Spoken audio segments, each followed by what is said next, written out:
Let me just get the stuff untangled out of my hair. Like I said, this is going to be focusing on single strings for you to practice the scales and the modes that I showed you. Excuse me. Also, make sure if you have a phone or you can buy a metronome. I will send you some apps that you can download a metronome, because you want to practice and really hear what you're playing. It can be kind of boring. But the exercise I'm gonna show you is something to make a little bit more fun and musical, instead of just like exercises, you know? Instead of being like,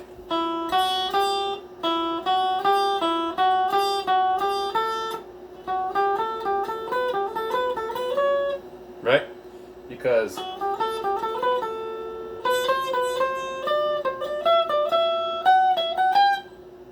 I mean, for somebody who's learning school, but somebody who wants to hear music and what they're playing, this is better, right? So for example, if I take the E, right? And I want to do the major scale, right? So you pluck, so you imagine that this is a fret, that the open has a fret around here. Just picture that in your head, so you know that this is a half step, and the major scale is whole step, right? So E major instead of the C major, right? And then the second mode is what? The Dorian. So this is F sharp Dorian, right? Then after this, A flat, G sharp, Phrygian. So, no. Right? So you can do this. So open, 4, 2, 4. You can play with patterns, you know?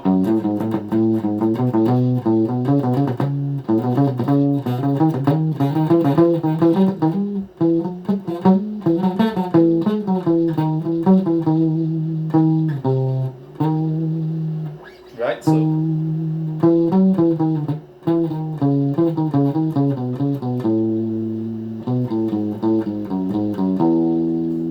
that's the E major scale and its modes, of course. So da, da, da, da, da. So you're gonna do like open E, 2, 3, no, 4, 2, 4. Make it more musical, more musical exercise, right? Then you do 2, 4, 5, 4, 5. Then you slide to the 4th, 5, 7, 5, 7, 4, 5, 7, 5, 7. So it's that pattern. You play with that pattern. You do the open, then whatever fingers you have fretted as a second and a third finger, you're gonna do it. Da, da, da, da.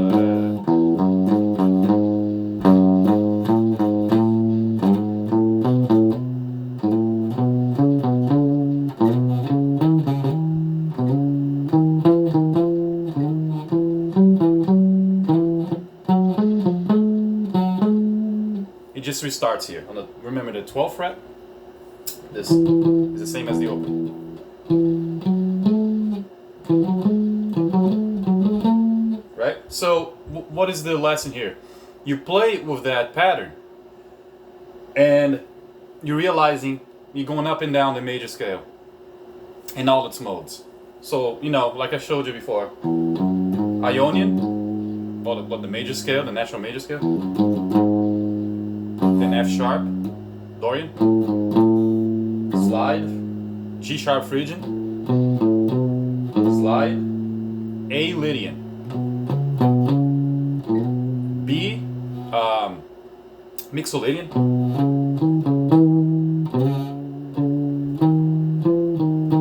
C sharp Aeolian, which is the minor scale. So you already know your parallel minor, or your relative minor, should I say. Parallel would be E minor. I mean, yeah.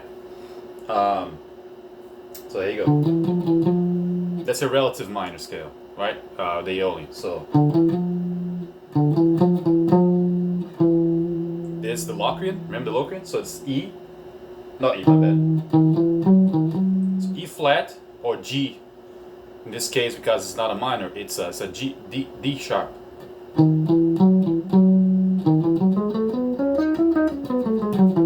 But because it's a minor, isolated will become an E flat or the D sharp Locrian. Like I told you, theory can get funky, right? Then another exercise I'm going to show you after you get used to do that for all strings. The same pattern I did here, did for all strings, because this is the Mi, Mi. This is an A, so you're in the key of A. Remember the A minor? So all the strings are notes. So you do all those patterns and you practice the major scale in each note in single strings. And remember, each time you go over that, remember you are in the mode. Okay? And remember it's the shape. Because, like for example, when you get to strings like E and B string, a half step is already another note, not a sharp or a flat. So pay attention to the shape of the fingers first, no matter the notes you're playing, because it's something for your brain to get used to, for your fingers to get used to, the whole mechanic. And then we can delve a little bit into the theory, what notes are actually being played versus,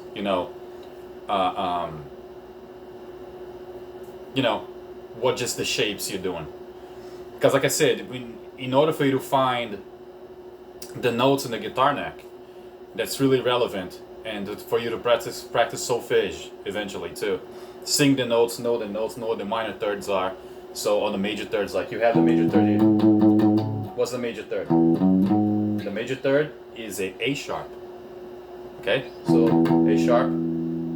No, my bad. Right?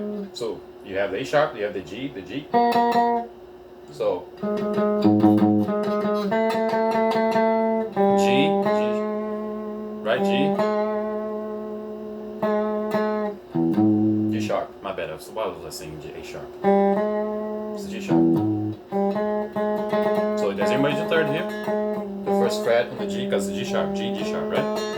Or A sharp, or A flat. They say E flat, but like this is a G sharp, or A flat if in the minor scale. Like I said, theory. This is the same octave as this. Same sound, see? On the 6th fret on the D string. Remember the octaves I taught you?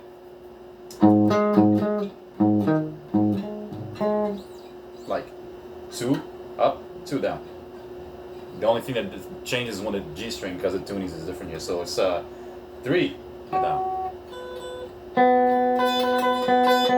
So it's 3, 2 down when you get to the G string. So we got. These are octaves.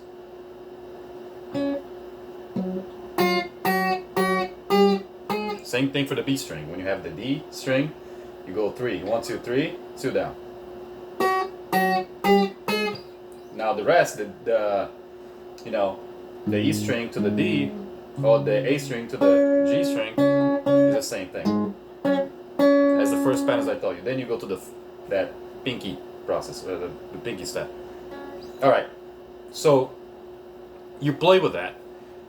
Then you do all those patterns, right?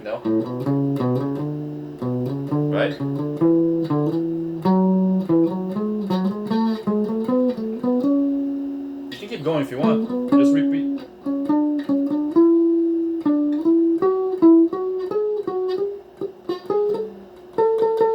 Right?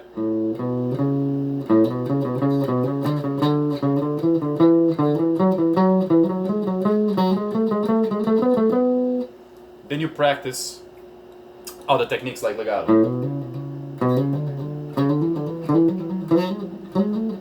which is hammer on and pull off. So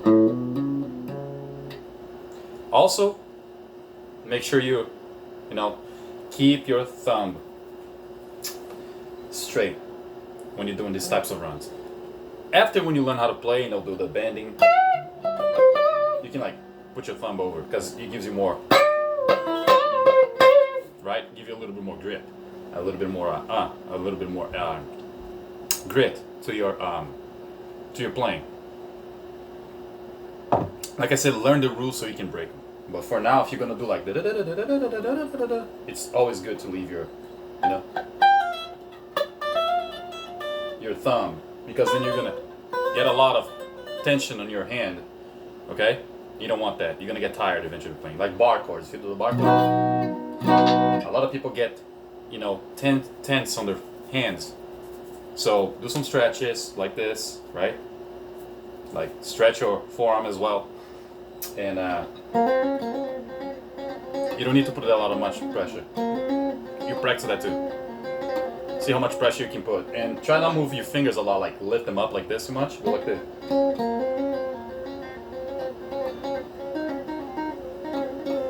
Just practice. Like, you calm down.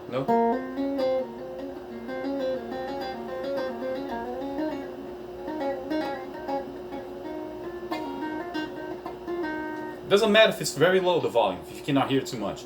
Practice that until you get enough strength on your fingers so you can eventually get the technique down. But like I said, practice the pattern of major scale, like I showed you. So you're gonna be here.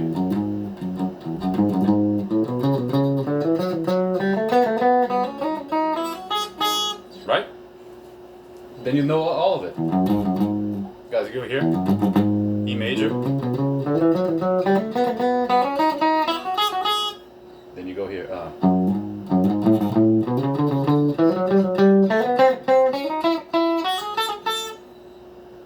Okay? Then you go.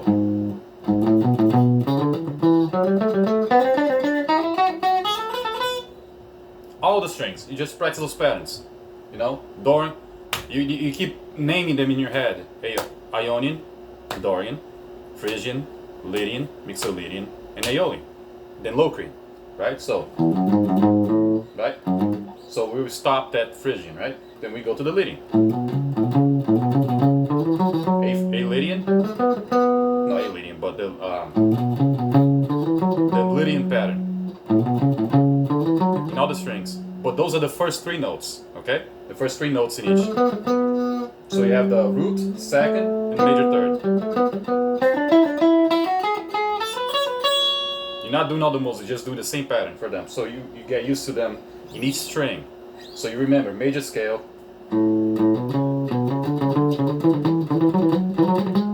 You're gonna have to see that process in each string. So if you want to do major scale in each string, you know the pattern. Up and down. Just so you can get the mathematics, the how can I say, the geometrical work in your mind of the shapes, right? Because when you're playing like a song in A major, like the song is like, the root, you already know the root, say, or A major, right? But then you apply all those other modes that I taught you before to those runs. So you remember A major. What's the next mode into the A major scale? It's gonna be what?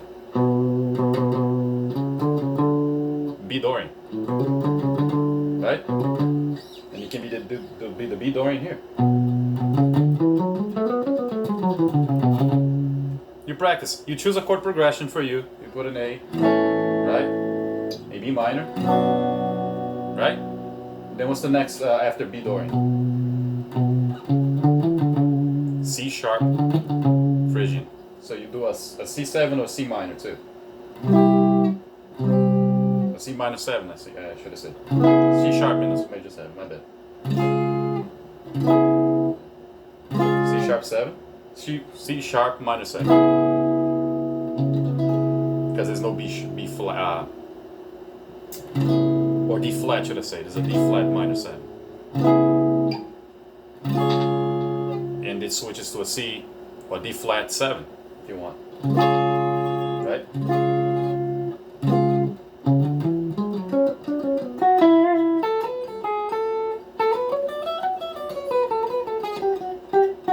If you want to use some chromatism, you can.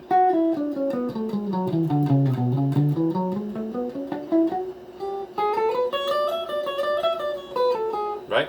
But you can hear the notes, right?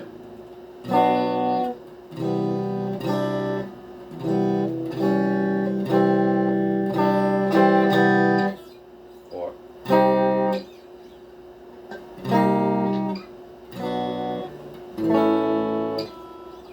C. C sharp. You can forget C sharp, not C. My bad. I'm messing you up here. Or then you do a C, dominant 7. C sharp, major, dominant 7. You can switch the notes. Remember the Frisian? You can play with those.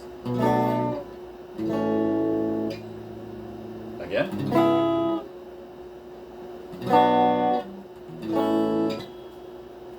See how much I'm trying to show you chords with the scales, not just the scales alone, so you know where they go. Okay, so.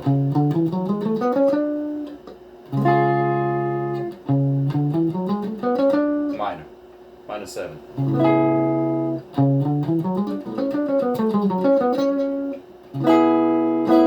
You can play around with that, especially like if you want to modulate a little bit. The Frisian mode is good for you to modulate inside, so you can add other chords and you can change the progression a little bit. Like I said, probably the next step I'm going to show you how to modulate a little bit, so you can create your own chord progressions, so you can do some solos, some leads, like you've been playing the keyboards too, add some melodic lines on top of melodic lines. We're going to get there. So okay, then you're going to practice the minor pattern. Okay, so remember, it's whole step, half step, right? No. You're gonna imagine, right? Because it's like this: 1, 2, 3, half step. Full step, whole step, half step. Major, minor. The minor third. Remember? So remember when I showed you the minor scale? Apply that pattern. So E minor. G flat Locrian, G major. So you already found your relative major. G. So you go E minor, G. You already got a chord progression. So chord 1, right? Chord 3, which is the minor third, but it's a major. You see how it's funny? The minor third is usually a major third chord. No, major third. It's a major chord. But you also can do minor if you want, because it's a minor third. But on the scale, it's a major. Unless you want to modulate it and make it a minor.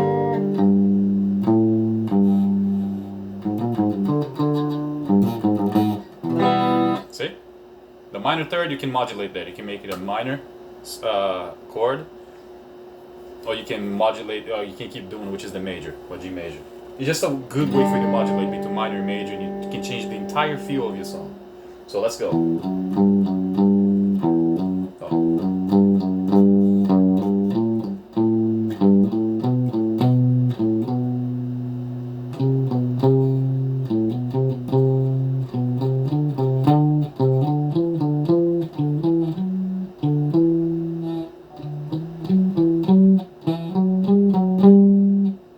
So 1, open, 2, 3, 2, 3, 2, 3, 5, 3, 5, then 3, 5, 7, 5, 7, right? That's the major. Then we go to the Dorian. So 5, 7, 8, 7, 8. 7, 8, 10, 8, 10, 8, 10, 12, 10, 12, 10, 12, 14, 12, 14, then 12, 14, 15, 14, 15. And you can do back if you want. Different pattern, which I'm going to show you next.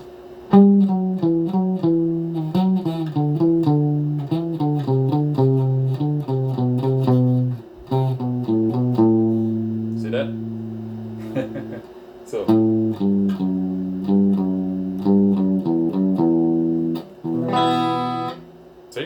So the backward pattern that I'm going to show you later, you can apply that to the major scale if you want. You just do the opposite when you go back. Instead of doing the, you do. Just reverse the pattern. Makes it a little bit more interesting, right? Because then you can go. Patterns using classical music, and so it's like.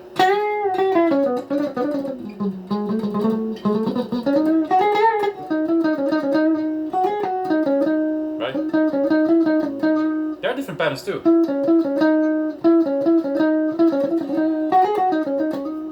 I'll show you later. But okay, practice those, like I said, in all the strings. Remember, minor pattern, the shapes. Focus on the shapes. Then later we get to the notes. Later we get to the finding, specific notes in intervals. The intervals is basically root, minor or major third, fourth, perfect fifth, major 7 or minor 7. Those are called intervals, right? Which is each step of the,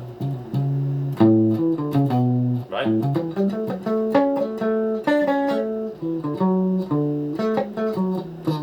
I'm here playing with intervals now. See?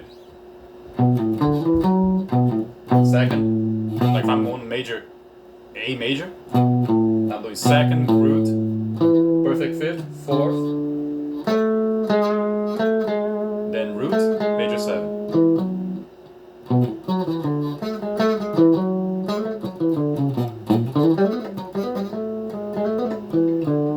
Skip steps, add another step.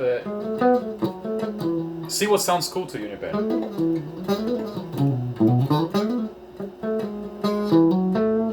So you can go from major 7, perfect fifth, 6, root, major 7.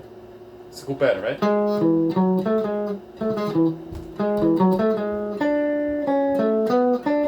So you can use that in jazz. I use that a lot when I'm doing like fusion, jazz fusion runs, which the next step I'm going to get into you now. So let's say I'm like in a major.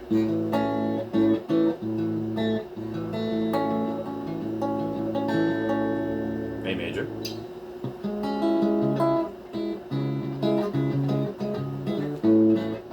Two chords. A major and C sharp minor. Or D flat minor 7, whatever you want to call it. C sharp minor 7.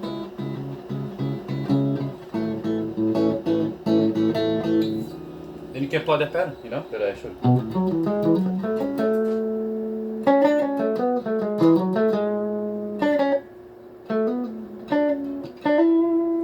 But don't get stuck on that shape here.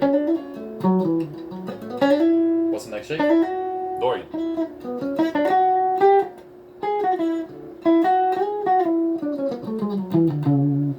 So.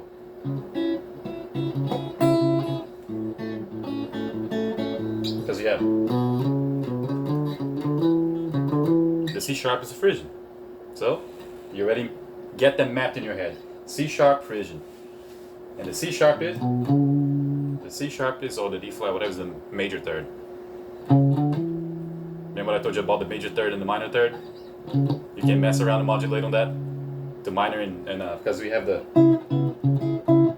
minor 7, dominant 7.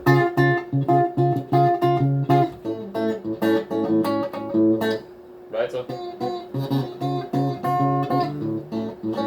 I'm going to use a minor 7. See?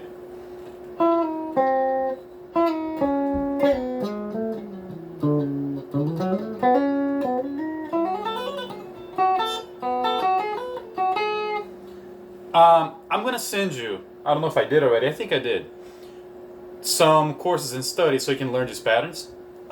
If you know how to read the tabs already, it's inverted, right? So this, usually on the tab, if you read the tab, this string right here is going to be the bottom one. The upper one is going to be this. So it's, ascending. That's how you read this. This is the bottom string, then you count. 1, 2, 3, 4, 5, 6. 1, 2, 3, 4, 5, 6. Right? That's how you read the tabs. And whatever number is there is the positioning. Right? And another thing, when you read whatever's on the top, 1, 2, 3, that's the fingering they usually will tell you to use. finger number 3, finger number 2, number 1, number 4.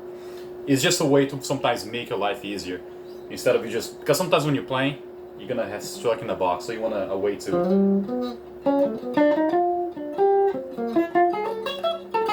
You want a way to like escape that and go everywhere else, right? So.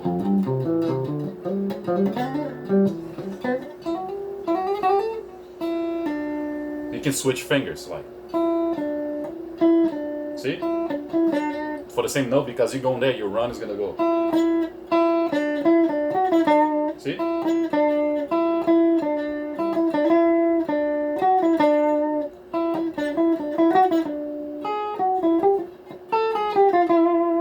I'm gonna show you that eventually. Something you're gonna practice. Okay, so practice that. Now I'm gonna show you you know, this little jazz kind of like lick. I learned that from Isaac Negrin. So, and later I'm going to show you the finger picking too. But right now, just let's focus on the picking because you just are learning. So let's say you're in A major. So let's go to A major pattern. So you have a A major chord, and this is an arpeggio demonstration. So you start on the major 7.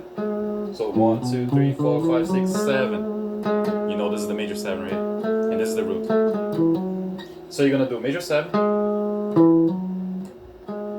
perfect 5th, natural 6. So it's gonna be. And you, by the way, do that in every shape. So basically, you're gonna count. Don't focus too much where it's located on the fret. Focus on the shape. So you already know 1, 2, 3, 4, 5, 6, 7, 8. Go back to the 7. Then you go 5th, which is the 5th. 1, 2, 3, 4, 5, 5, 6. So root 7, 7, 5th, 6, root 7. Then you go root 9th, right? So root for 9, major 3rd. 4th,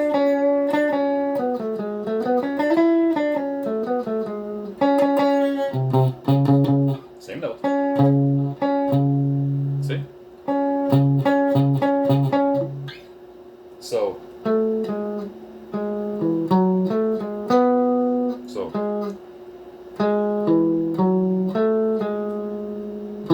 and practice the hearing too. This is why sometimes I don't like to focus on fret number 2, fret number 5, because that's, in my opinion, that steals away from you focusing on the sound and the shapes. I think a lot of people don't know theory or don't get the grasp of theory because they focus too much on the numbers on the fretboard. They're not learning what chord, what notes they're in, what key they're in. I think it's very bad. I mean, for you to read, for you to have a sheet of paper for you to read in front of you, that's fine. But as long as you know, oh, okay, it's the 5th here, okay, yeah, okay, I'm in that such scale because there's a chord progression. You already identify it. If you already know how to identify that position and the pattern that is going over there, even though the guy skipped it, it's string skipping. But if you hear the chord and you know the chord is like a C major and A major, you already get the grasp because you know a little bit of theory what you're going for. Especially like if you're in a jazz quartet, if you like jamming with your friends, even for whatever, but jazz quartet is the quintessential one because it has a lot of improvisation. You already know the key. The guy is in the root of, he's doing an A dominant 7. They focus on the mixolydian scale, so you already know. Then the mixolydian scale is the 5th mode. So the 5th mode to what? 1, 2, so that's the 4th mode, which is the Lydian, the Phrygian, the 3rd. Then you have E, which is the 2nd. Then you know it's a D, so it's right here. Remember I told you? So you already know that. You're in D major scale. Remember I showed you the C major scale and you go up is the G mixolydian? So you already know. You're going down the A major, the A mixolydian or the A7, the A dominant. You already know this is your major. So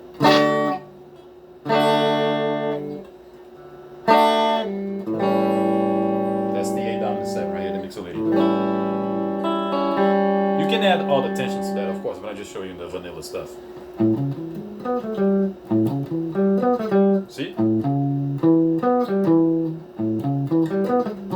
See how you can play this pattern? Okay? So that pattern I'm gonna show you for this, for example. So you go root, major third, perfect fifth, 6. That's the flat, the dominant 7. Okay? So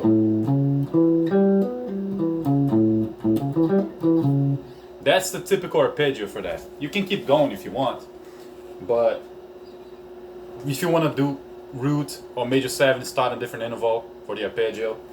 That's what's going to give your playing a little bit more life, more characteristic, and more personality, right? You can do that, throw that once in between. You can go.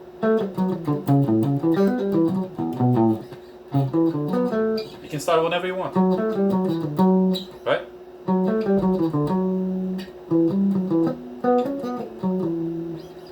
You know, it's a B minor scale too, the B minor, see?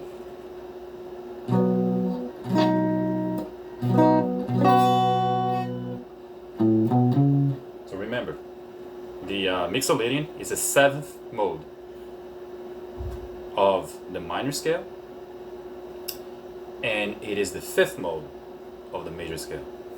So you already know that after the Mixolydian comes a minor chord.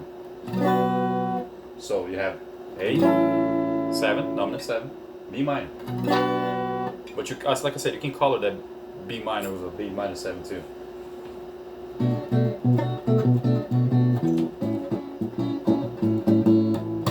See?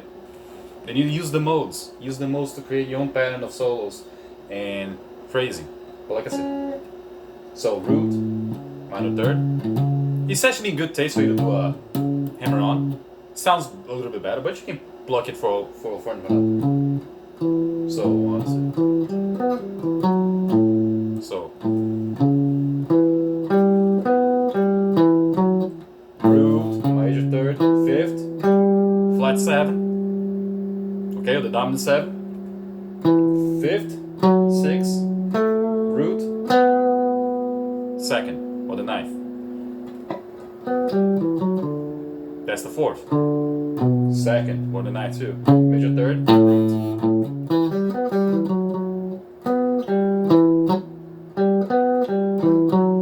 Hear the sound and look for it in the pattern.